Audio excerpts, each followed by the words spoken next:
চাঁপাইনবাবগঞ্জে ৯৫০ গ্রাম গাঁজাসহ এক মাদক ব্যবসায়ী আটক। চাঁপাইনবাবগঞ্জে মোটরসাইকেলে মাদক পরিবহনকালে ৯৫০ গ্রাম গাঁজাসহ এক মাদক ব্যবসায়ীকে আটক করে র্যাব 5 সিপিসি 1 চাঁপাইনবাবগঞ্জ।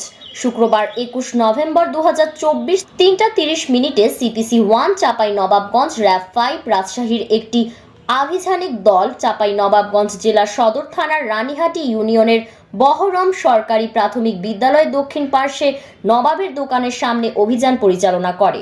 এ সময় মাদক বহনের সময় ৯৫০ গ্রাম গাঁজাসহ এক মাদক ব্যবসায়ীকে আটক করে। আটককৃত আসামি হলেন চাঁপাইনবাবগঞ্জ জেলার শিবগঞ্জ থানার রামচন্দ্রপুর হাট পুথিনীপাড়া এলাকার মোহাম্মদ আনারুল হকের ছেলে মোহাম্মদ হাফিজুর রহমান। আটককৃত আসামি একজন পেশাদার মাদক ব্যবসায়ী।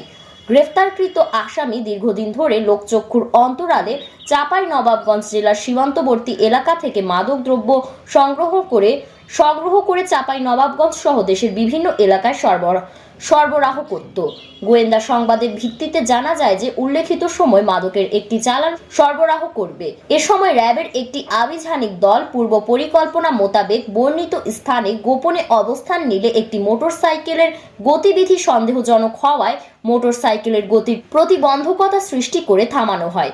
পরবর্তীতে এলাকার নিরপেক্ষ সাক্ষীদের উপস্থিতিতে তল্লাশি পরিচালনা করে মোটরসাইকেলের হ্যান্ডেলে ঝুলানো অবস্থায় ৯৫০ গ্রাম গাঁজা উদ্ধার করা হয়।